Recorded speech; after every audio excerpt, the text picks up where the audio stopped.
بسم اللہ الرحمن الرحیم نحمدہ ونصلی علی رسولہ الکریم السلام علیکم ورحمۃ اللہ وبرکاتہ۔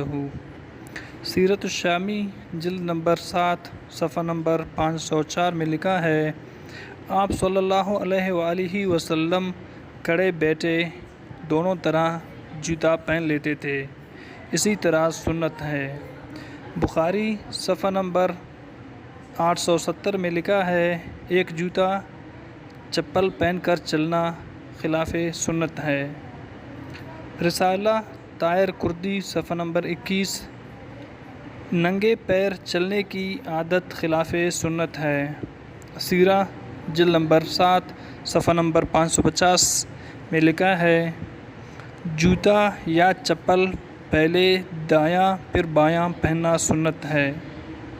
سیرت جلد نمبر 7 صفحہ نمبر 504 میں لکھا ہے، جوتا یا چپل چمڑے کا مصنوع ہے۔ بخاری صفحہ نمبر 570 میں لکھا ہے، بے بال والے چمڑے کی چپل مصنوع ہے۔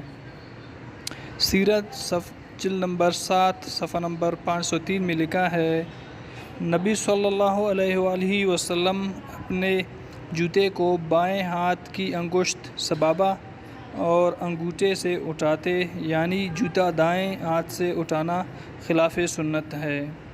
ابن ماجہ صفحہ نمبر 103 میں لکھا ہے، جوتا اپنے بائیں جانب رکھنا سنت ہے۔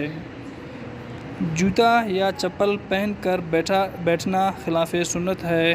جوتا چپل اپنے ہاتھ سے گانٹھنا سنت ہے۔ ناظرین، اگر آپ خرچ کیے بغیر بیواؤں، یتیموں اور غریبوں کی مدد کرنا چاہتے ہیں تو ہمارے چینل کو سبسکرائب کریں، ویڈیوز کا لنک زیادہ سے زیادہ شیئر کریں اور ثواب حاصل کریں۔ شکریہ۔ السلام علیکم ورحمۃ اللہ وبرکاتہ۔